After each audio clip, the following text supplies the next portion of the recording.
So this is going to be the second in a series of talks covering ethics, concentration, and wisdom. I hope to talk about what concentration is, why it's so central to so many spiritual practices, how do we practice concentration, and how does that lead to wisdom? So if you think I don't get to all that by the end, you can press me on the questions on any of them. I'd like to start by telling a little story that revolves around concentration. When I was 8, my parents sent me to a summer camp, like it was like a day camp, I got driven there every day and I spent the day there. I think there was a religious aspect to this camp, whether it was organized or whatnot, but because I remember there were some religious-related topics. But there was, we did archery, we did art, we did all these different activities during the day. And I remember one of the camp counselors there, thinking back on it now, he was probably like, 18 or something, But he was a magician. He liked to show us magic tricks. Not only that, but he had us playing three-card Monte. Do you know what three-card Monte is? So traditionally, it's a scam, basically. If you back in the day in New York, you would find people doing three-card Monte on the streets. It's a betting game. They would entice you in. And so the way you play the game is you have 3 cards, 2 black cards and 1 red card. Sometimes they're aces or queens or whatnot. Anyway, the red card is the money card. And they'll they kind of crease the cards a little bit so they can pick them up, and they'll put them all on the table face down in front of you. And then they'll move them around in various ways. And you're supposed to keep your eye on the money card. And then you guess which card is the card you were supposed to keep your eye on. And, in the streets, you would place bets, and then they would reveal the cards, and you would lose again and again and again.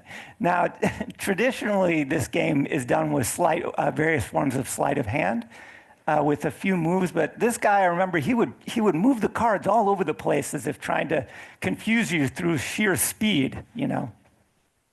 He may have done sleight of hand too, but I didn't. If he did, I didn't know it at the time. And then he would put all the cards down, and then, there'd be this big gang of kids sort of huddled around all the cards, and they'd be shouting out, "It's that one, it's that one, it's that one, it's that one." And then he would turn them over and, we would get it wrong again and again and again. So I kind of caught on to this. I was like, no matter how closely I focus on keeping my eye on what I thought was the correct card through all the different movements, I would still guess the wrong card. So I just started concentrating on what was going on without, I don't really know how to explain it, actually, other than I was just intently looking without knowing what I was looking for. Because just following the card wasn't working for us, So I'm looking at, all the cards would stop, and I would just stare at them all, like, which one could it possibly be? And then suddenly, like that, I noticed something. In the center of each card, I think these were like bicycle playing cards, and in the very center of the card is a tiny little white dot. And on one of the cards, that dot had been colored in. I just noticed it out of the blue. And when I noticed it, I guessed, it's that card. And sure enough, I got the right card. And then he did it again. I guess it's that card. Sure enough, I got the right card. It's that card. So later, this guy pulled me aside, gave me a deck of cards, and told me to keep quiet about it. But the point is that the point of this is that through concentration, I noticed something that I wasn't even really looking for. I didn't know what I was looking for. And that moment of noticing it is kind of mysterious. How do you notice something suddenly that you never noticed before? How can you not see something and then suddenly see it? So this is kind of the mystery of concentration. And what is it? What is concentration? I would say we have all these analogies for it, like we say laser focused, or putting all your eggs in one basket. Like if you make a concentrate of salt solution, for example, the more water you remove, the more concentrated it becomes. So we have all these kind of analogies for what concentration is and how it works. And I want to suggest that what they all have in common, and I think in practice they do all have, is bringing everything together, either by gathering everything in, folding everything in, or by excluding everything but what remains. But it's a process of focusing. And interesting, I'm sure everyone's probably heard this term, samadhi. Yeah. And a lot of people, I know I did, when I heard this term, it sounds very exotic, and we hear it's some kind of exalted meditative state and so on. But samadhi means literally to bring together or to collect everything. So in a way, samadhi really is just concentration. That's what it is. At least I would say that's true up until, they kind of break the samadhis down into progressive versions of it. And at least up until the highest sort of levels of samadhi, it's just basically progressive experiences of concentration. So from the Buddhist perspective, and that's where this progression comes from, the ethics, concentration, wisdom, there is this clear teaching perspective, and concentration is the central part. So it is the kind of the bulk of practice is focused on this practice of concentration. And if you remember last time I talked about the Eightfold Path as being a guide to ethics, but that Eightfold Path ends with right concentration, or sama samadhi, which means right concentration. So this is what the Buddha said, just to prove to you that this concentration was very important. He said, "Do not dwell on the past. Do not dream of the future. Concentrate the mind on the present moment." He also said, "Concentrate your mind in noble silence. Enter into rapture and pleasure, born of silence, derived of concentration, and awareness that is free from thought and fabrication." And this focus on concentration, or what's sometimes called a one-pointed concentration in Buddhism, comes out in various practices throughout all the Buddhist traditions. So in Theravada Buddhism, they have this kind of system of what they call the four jhanas, and that represent deeper and deeper levels of absorption in concentration. And they begin with objects, and they end without objects. In Zen, for example, we have this practice of shikantaza, or just sitting. Now, when you first encounter this practice, you might think this doesn't have anything to do with concentration because you're just sitting there. But the clue is in the title. It's just sitting. That's all. It's not sitting and thinking about this or sitting and thinking about that or sitting and doing a crossword puzzle. It's just sitting. And so this sitting is the meditation object. Similarly, they have this system of koans where you're meant to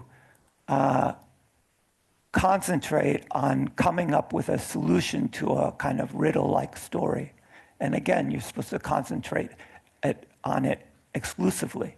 And so this is just another way of getting people to practice concentration.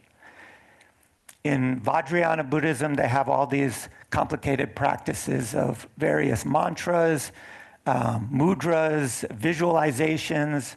But in all these different cases, again, it is a way of getting the person to practice concentrating on that, whatever it is, the deity that you're visualizing, the mantra that you're saying, and so on and so forth.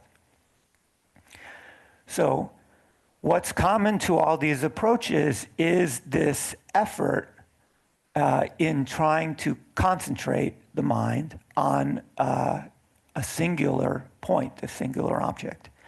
And the kind of effortless presence that is possible within concentration somehow leads to wisdom. So another way of putting it is with focus on you focus on an object as a meditator, and an object leads to that object and that person dissolving in that absorption, and somehow this leads to insight. So this parallels the different samadhis that are described. So there's Savikalpa Samadhi, which is samadhi with objects. In other words, you're absorbed in the objects. There's Nirvikalpa Samadhi, which is without objects, in which the objects and the subject and object disappear entirely. All cognition goes away. And then finally, there's Sahaja Samadhi, in which that awareness of emptiness or of non-duality is present even in the everyday waking state. So again, it's concentration, presence, wisdom. The Buddhists aren't alone in focusing in on concentration. For example, the way Ramana Maharshi taught is he told people, you need to focus the mind on this question: who am I? And if any other thought or question arises, ask yourself, to whom does this thought appear? Well, this is the exact practice that we just did. Focus your mind on something. If it drifts away, you bring it back to that, in this case, that question: who am I? He put it this way. He said, just as a cow that strays is bound to a post by a rope, so the mind that strays should be bound to the self by the cord, who am I? In other words, this who am I is the singular point of the practice. Nisargadatta Maharaj taught similarly, although he said to keep focused on the I am thought. Both of these are pointing to the same place, which is, what is your sense of self? It's taking the sense of self as the meditation object. Keep your mind on the sense of self. So Nisargadatta said, refuse all thoughts except one, the thought, who am I? The mind will rebel in the beginning, but with patience and perseverance, it will yield and keep quiet. Once you are quiet, things will begin to happen spontaneously and quite naturally without interference on your part. Same idea. Anandamayama advised people to concentrate or fix the mind on the divine, on the Lord. She said, fix the mind on the Lord. If you cannot do it by yourself, then take refuge in someone who has done so. The mind must be made one-pointed through love and devotion. Then it will naturally remain fixed on him. She also said, let the mind be like a flame that does not flicker in the wind. This steadiness comes not by force, but by surrender, by offering the mind again and again at the feet of the Lord. And the Western traditions have very similar traditions.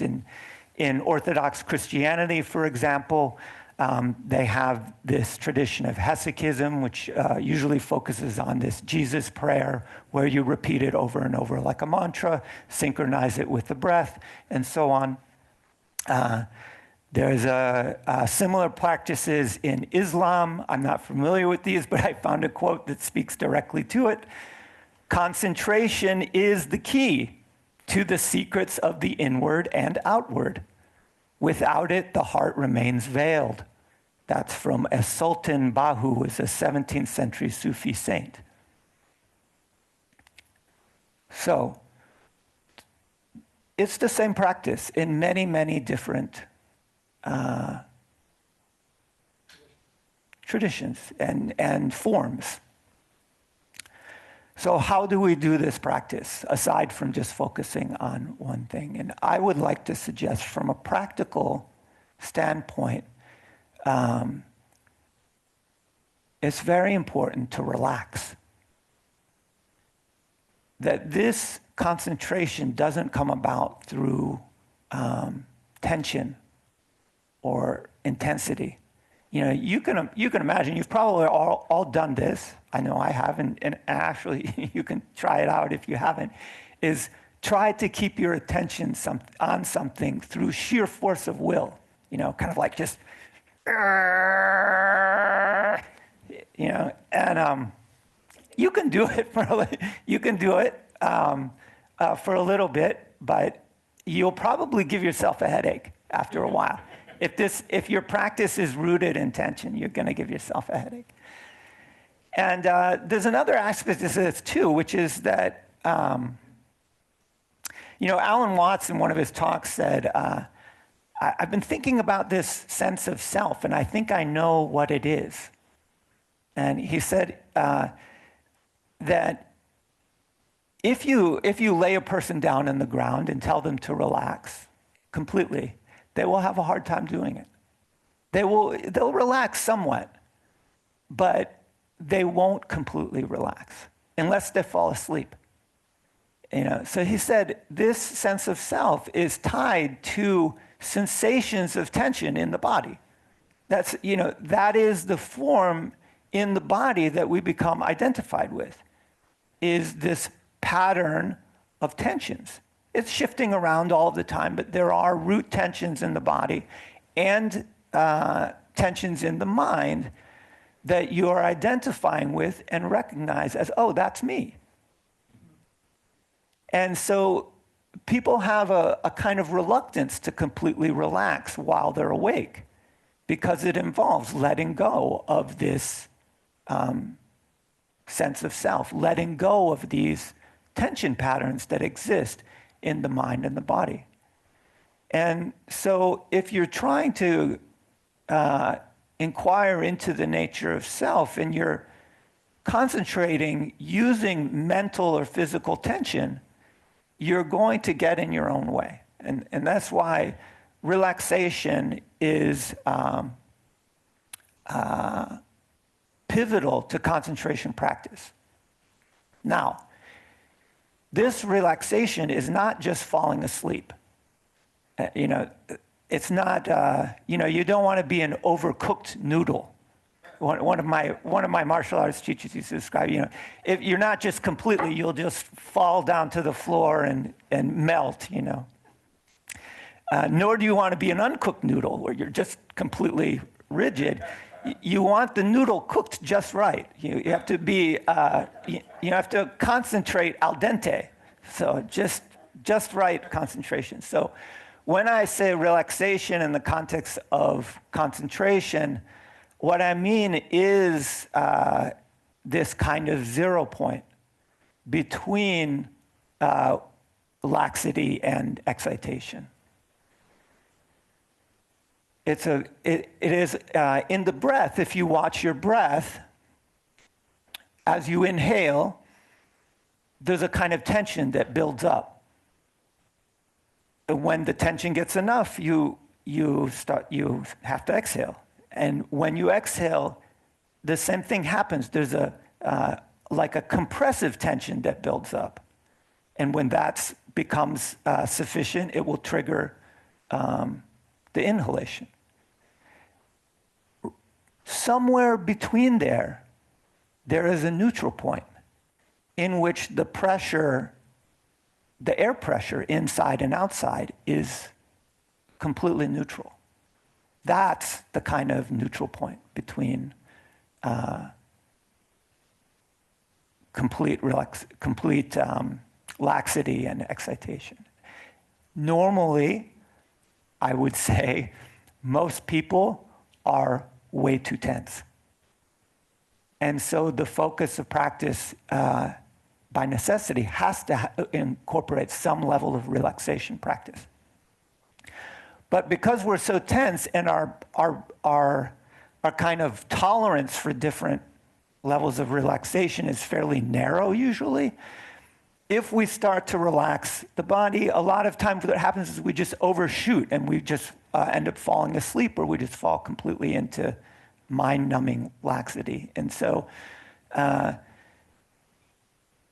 in my mind, what you have to do is increase the bandwidth, the scope of your vision of what an entire spectrum of, for example, between deep sleep and a complete alertness, that there's a large spectrum between there so that you can find this kind of, or allow the mind to settle in this kind of 0 point. Nisargadatta Maharaj said, meditation is a sattvic activity, which means kind of harmonious. It aims at complete elimination of tamas and rajas, which are inertia or laxity, and restlessness, excitation. Same idea. So we have this practice of noticing when the mind has strayed and bringing it back to the object of meditation. It's very simple. But this simple practice is quite deep, and it has unexpected surprises in store for us. Like, for example, when you suddenly notice how a magic trick is done, or when you notice that one of the cards is marked. It just suddenly comes to being, and that's insight.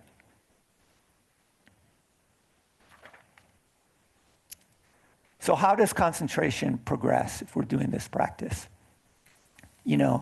At the beginning, and I'm sure almost all of you have experienced this, if you do this type of practice, the first thing you notice is how many gaps in concentration you have.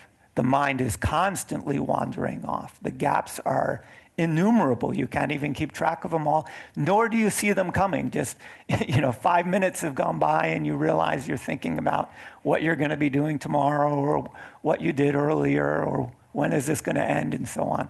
And this happens over and over and over. So, like Ramana said, through repeated practice, maybe we decrease the number of gaps in our concentration practice, and we see fewer and fewer of those gaps. We're able to keep our attention on the meditation object for longer, and the gaps are smaller, and we notice them sooner, and we're constantly bringing ourselves back to the object of meditation. We think, yeah, I'm doing really good. My concentration is getting better. It's getting stronger. And you might think, if you just worked a little harder, if you just concentrated a little more, or did this practice for another 5 years or 10 years or so on, you would be able to keep the mind on that object of meditation perfectly, indefinitely. But really, if you do improve your concentration practice and you are able to keep your mind on that object for longer and longer, one of the benefits is that you will be calm enough to start to look at what's really going on, because the mind's not flying all over the place. And one of the things you may notice is that there are still gaps. They've just gotten smaller. And if you practice more, you will notice the gaps get smaller, but they're still there. That there's still gaps. And they just become more and more subtle. Smaller and smaller and smaller and smaller. And still you might think, okay, I'm getting there. I'm getting really close. I've almost gotten rid of all these gaps in my concentration. But even if you were able to fix that object in your attention, absolutely locked in, laser focused, and the attention is completely unwavering, right? My attention is completely unwavering on that object. One of the things you might notice is the object starts to waver or even disappear. And so you might have this insight that concentration practice isn't really about concentration itself. It's trying to show you something, to give you an insight that nothing can be pinned down. Not your attention, not any object.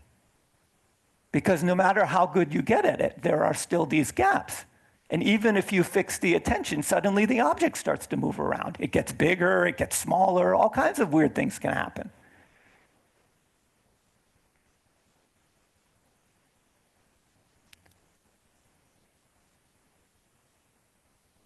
These gaps can become so small that you notice they're actually, they're not gaps at all. It's actually the background of everything. So this gap in concentration is the exact same gap that we have between thoughts. In the time between after one thought subsides and before the next thought arises, that's the same gap. The attention is focused on the object of meditation. At some point that subsides.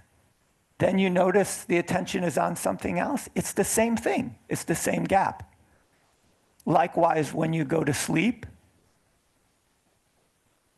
there's a gap between when you fall asleep and when a dream appears. It's the same exact gap. When the dream subsides and before you notice yourself waking up, there's a gap. It's the same gap. And so what you're seeing in this gap isn't a lapse in awareness. It's awareness itself, without any objects, without any mental cognition.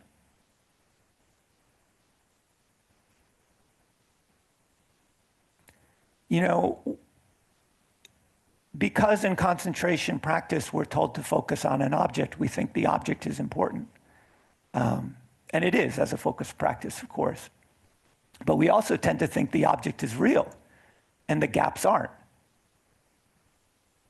Well, actually, it's the other way around, really. It's the gaps are more real than the objects. They underlie everything. It's the background. The objects appear here, appear there, while the gap is, the underlying reality is continuous. And that's what we're meant to notice. That all objects are, as the Heart Sutra says, marked by emptiness. In other words, behind them, or their true nature, is actually this underlying reality that's without objects, without time, without space, and so on. So let's do another short bout of meditation on on an object. But I want you to pay attention not just to the object and not just to the distraction, but also to the gaps, to the disappearance of the object, the appearance of the distraction, and what's between. You exist in this gap. You know, Ramana used to say to people all the time, do you deny that you exist in deep sleep? You know, and this is the same question. You exist in this gap. What is it? You're there before, you're there after. So pay attention to these gaps.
So, in the conventional sense, we can increase our capacity for concentration. We can improve, so to speak, at this practice. But if we're looking for perfect concentration, I would say perfect concentration is not what we might think. It is not sort of the perfection of that progression of decreasing gaps and so on. It's certainly not just one-pointed concentration on an object. That's just a means to an end, a means of practice and an opportunity for insight. So, in this practice, we often attain this concentration by removing distractions, right?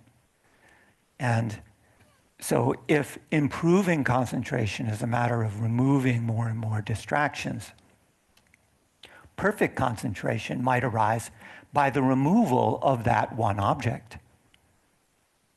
So, for example, Ramana taught this question, who am I?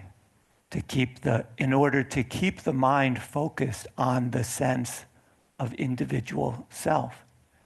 Now, not because he wanted people to be fixated on a sense of individual self, but because you're reducing everything down to one essential component, the sense of self. And when that object disappears, then self-realization arises. He put it this way. He said, the thought, who am I, will destroy all other thoughts. And like the stick used to stir the burning funeral pyre, will itself in the end get destroyed. In other words, the object of meditation itself is destroyed. Then there will arise self-realization. Nisargadatta taught the same way. He said, stay with the I am, in other words, the I am thought, the sense of being, and reject everything else. Again, I think some people, when they hear this teaching, they think the whole point is to keep the mind fixated on this thought of existing, when that's not the case at all. He says, this is enough to take you to the source. it doesn't take you to the source by becoming perfectly fixated on the thought of existing. But what he says is, he says, when you see that this thought also, this thought I am, that I exist, is false, then you will, self-realization will arise. So again, the final object has to be removed. Some of you have heard some of my teachings. I have this way of talking about folding everything into one, either folding the mind, what you think is the mind, into the world, or folding the world into the mind. And the purpose of doing this is collecting everything together. That word samadhi, to collect everything together. Then when that is seen through, then the truth reveals itself.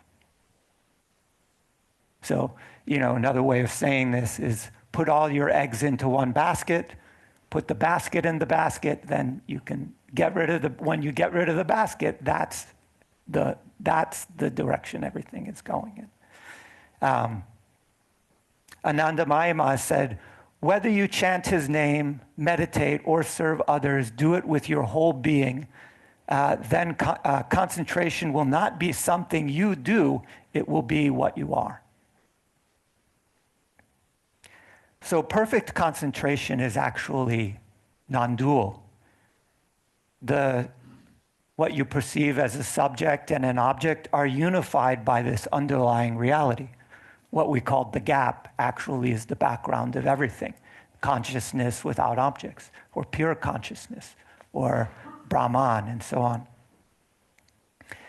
And this is the only kind of concentration that can be uninterrupted, continuous, and unending, because it is so from the beginning. And all other types of concentration arise and subside in duality, and are practiced as ways of seeing beyond them, seeing through them, or gaining insight into what lies beyond this duality.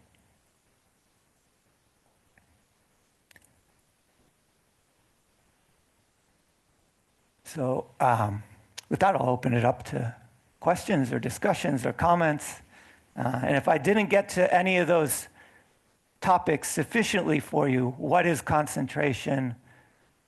Why is it central to spiritual practice? How do we practice, and how does it lead to wisdom? And we'll talk more about that in the next talk. But if I didn't cover any of those sufficiently for you, please push me on it. Yeah. Hi. Hi. I enjoyed what you were saying about how the sense of self is a kind of a collection of tension. Yeah, I never heard it said that way before, but I think that's kind of what the closest thing I can think of to say that's what I experience if I try to find a sense of self. It's really slippery. So something in me just sort of relaxed when you described it that way. So if you want to talk more about that, because I'm looking for this sense of self that isn't there, but that's the point, but it feels kind of like this, but is that it? Yeah. No, that's not it. But whoa, yeah, it's very weird, isn't it? And I guess, yeah, the I am sense is just sensations in the body. And I guess, so if that's like a one-pointed focus, you're just feeling sensations. Anyway, I don't know. It's very slippery. Yeah, I guess that's the point. Yeah. No, it's good. Yeah, what is beyond the sensations? So this is what, if you look inward and you see, if you're looking for what is the sense of self, what you will find is various tensions and various thoughts. So various mental and physical tensions.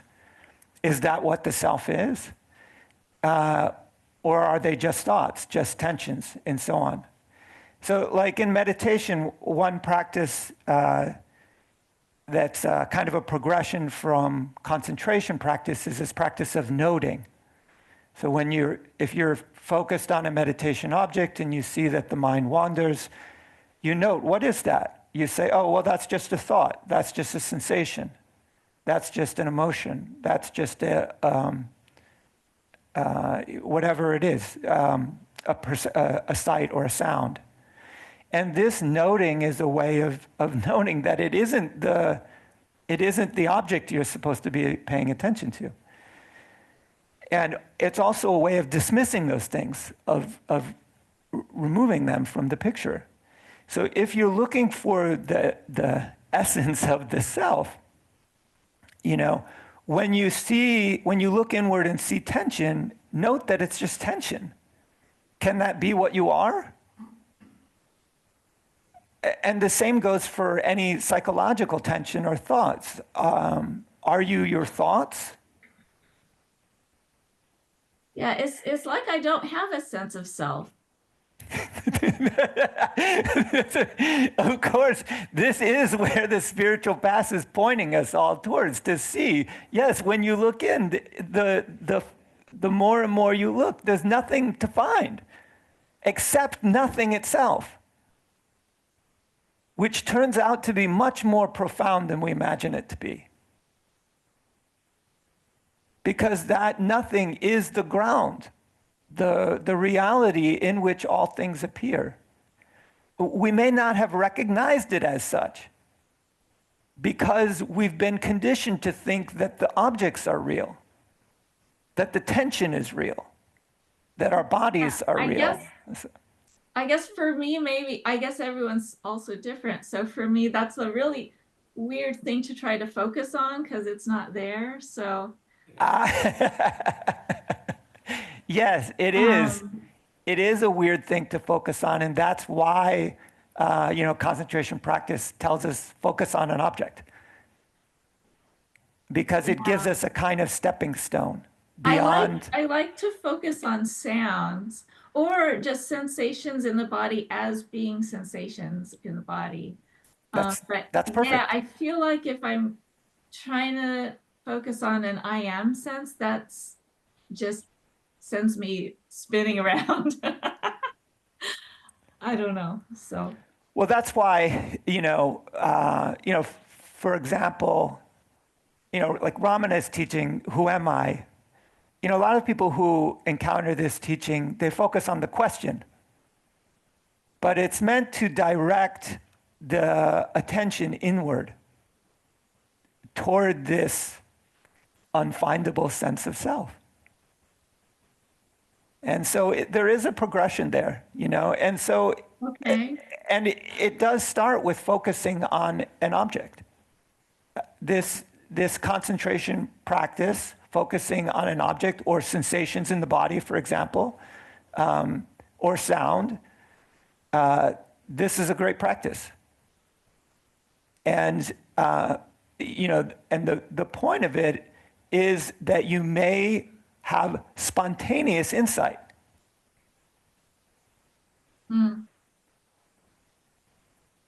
Which in a way you already have had. You already have sort of, you can see when you look beyond those things, it's like a yawning gulf.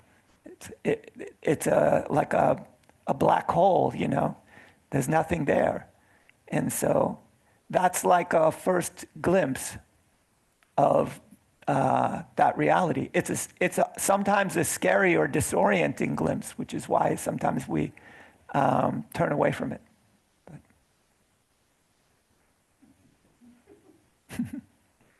Thank you. Yeah.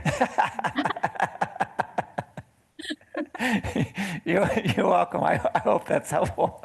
Yeah, it's like it makes sense that it doesn't make sense, I guess. So that's good. Yeah, yes, it does. Okay. Good. Good. Yeah. My name's Terry. My question is, and it kind of rolls into also what you were saying, is the void beyond the natural state? You haven't mentioned the word, and you haven't described it. And incidentally, this has been the most incredible compilation of Buddhism thus far that I've heard in one sitting, and I appreciate it. But the void is where I'm stuck. It's just an idea. Is it? But it's so dark. Yeah, it's still just an idea. See, you're having this idea of the void. You perceive this thing, you imagine what it is, and so on. And so it's, it isn't, let me put it this way. It isn't not the natural state, but it's still something. In the same way that this gong is not the natural state, but it's something. And all, as the Heart Sutra says, all somethings are marked by emptiness. And so you could say this void that you perceive is closer to that than this gong, relatively speaking, because there's less to focus on, there's less to become attached to, there's less to grapple with, there's less to cogitate about, there's less to conceptualize about, but it's still something. Aha. Okay, I'll have to sit with that one for a while. Thank you. Hi there. My name is Anna, and I wanted to say something for the lady that was talking about the spinning thoughts or the spinning sensation that things are just spinning around, Yeah, spinning around. Don't worry about it, let it spin for a while at least, and instead of maybe the wheel, you could think of a little opening in the wheel so the thoughts and the sensations can go somewhere else. The water under the bridge example, just see it for what it is and let it go by. So there's all kinds of ways of dealing with that and moving on from that. And of course, when you first let your regular thoughts that you have normally in your mind kind of go by and not hook into them, not invite them into tea, all that stuff, it feels like nothing. And it is nothing. And being okay with that in the beginning is really hard to do because you don't know, now what? My brain isn't doing what it used to do, and it really fights me wanting to keep doing that. And so, but trust the process of, you find different ways of focus or of experiencing yourself. And don't be afraid of the whole or the nothingness.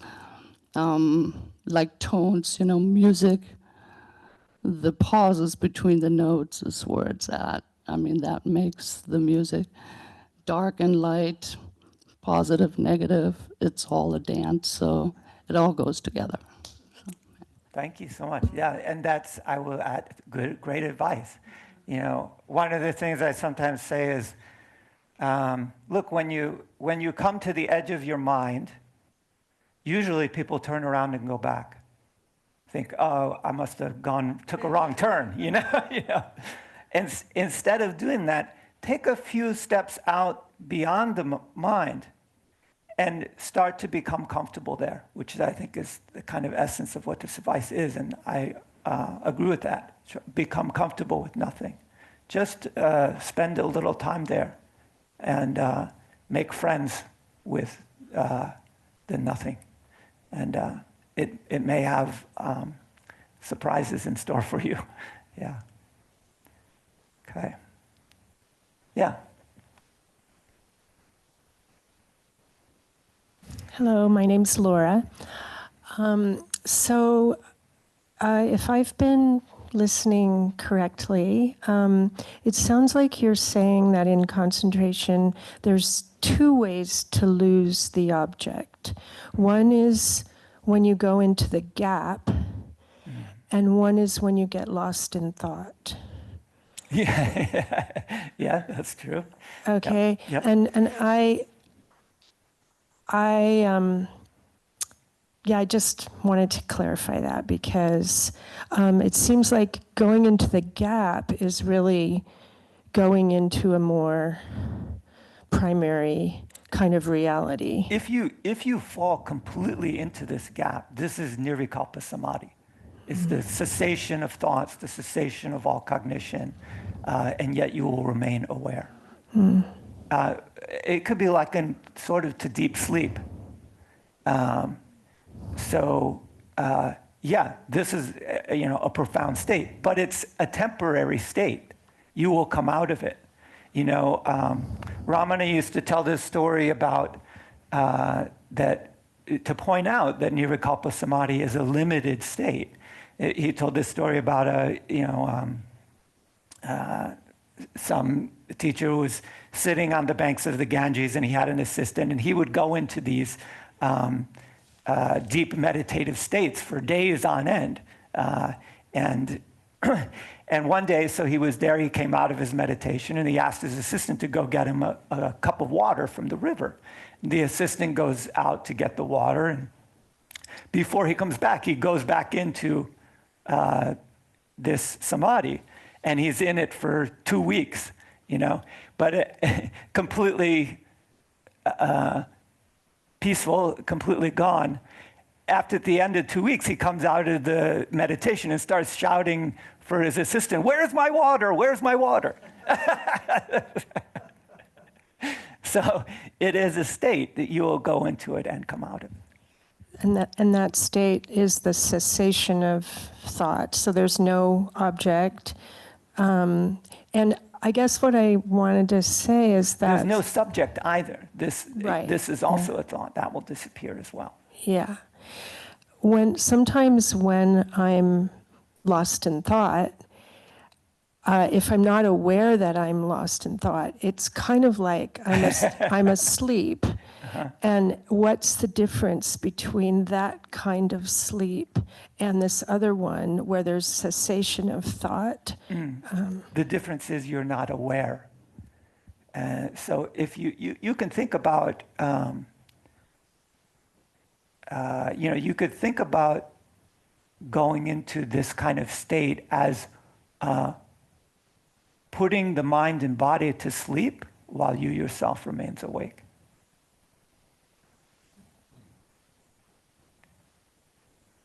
And I mean, that can give profound insight, because if you think you are your mind and you think you are your body, and then you have this experience in which mind and body have fallen away, and yet you are completely aware, this can be helpful on the path. Yeah. But if your just mind is drifting off in thoughts and you're not aware of what's happening. That's our normal experience, right? We're focusing on the object. We drift off.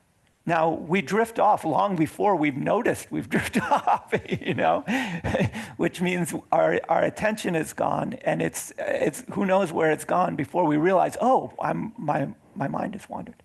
And I want to add, not that there's anything wrong with that.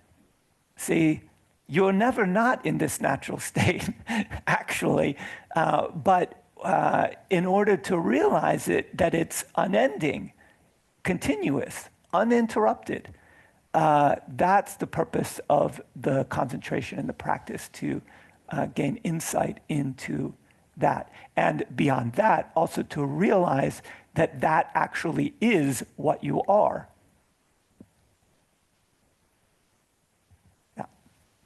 Okay, thank you. Does that answer your question? Yeah, it does. Good. Thank you. Yeah. Hi, I'm Mark, for any of you out there that don't know me. So in the beginning where you're describing the card trick, and I've done that very thing, like I'm just going to watch his hands, right? And of course, you can't keep up and whatever. But then you referred to another kind of concentration that wasn't so much that, but something settled back and you were able to see something, and you don't even know how it came to you without you finding it. Mm-hmm. So I think the first thing that we do is also concentration, but they're different. It is. It's concentration by tension.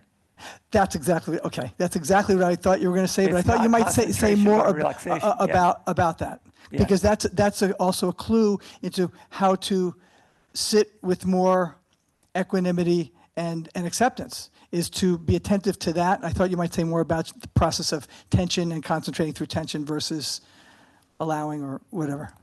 Yeah, I mean, you can tell if you've ever done this. It is literally kind of head tension, where you're actually trying to strengthen the object in your attention through force of will.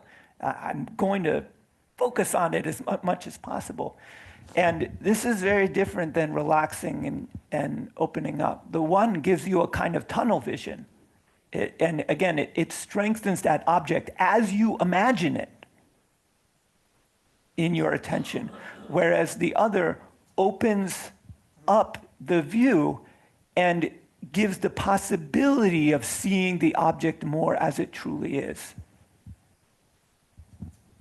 This is obviously a much more subtle or refined way of looking, because if I'm watching my breath, that's very different from watching someone who's trying to do a hand trick, and there's a lot to see. This is a more or less constant thing. It seems to be more or less in one place in my awareness, and it doesn't feel like tension, and yet it's true. I mean, I can hear what you're saying. It's like, yes, I am focusing in a way that's, it might be a tension of the mind and not a tension of the body at all, potentially. Yeah, well, yeah, it's the same. All these tensions are intertwined and wrapped together. And so even if it's a kind of mental tension, this is still, you're reinforcing that tension in order to focus on the object. Yeah. And I'll say one last thing. I don't do this so much anymore. Occasionally I do, but I used to do it all the time, where my mind would drift off, or I would leave the object, and I'd say to myself something like, you did it again, as if and there's a tension there too. It's like Absolutely. This expectation that it should be a certain way, and I'm not good, or whatever. There's a reason why so many meditation instructions say, to not judge yourself when the attention strays, and that actually the mind wandering and noticing that it has wandered is not a failure in meditation. Meditation, like somebody else said, they weren't a good meditator. Meditation is not something you can be good at. Nobody can be good at it. It's kind of funny because when we say something like I'm not good at meditation, what are we doing? We're comparing ourselves to everyone else. How do we know what their meditation is like? They could be 10 times worse than us. They're just very good at pretending, So meditation. They don't say out loud. It is not. It's not a sport. You're not going to get a 10. Oh, that's just a 6. Sorry. It's a process. It's a practice, and that process and practice involves the whole thing: the mind wandering, the noticing, the gently bringing it back. This is kind of the point I was trying to make, is that all these practices, they don't work the way that we think they do when we enter into the practice. Everything is like that. If it wasn't, you would have no need to practice, right? It has to, this goes back to what I was saying about the card trick. It has to show you something you've never seen before. It gives you an insight into something that you never imagined before.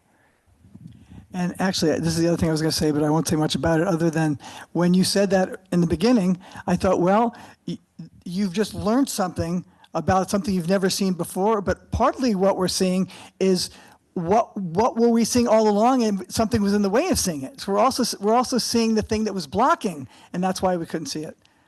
Blocking is the right word, but you know what I mean. Yeah, all kinds of insights can come along these lines in terms of our experience within meditation.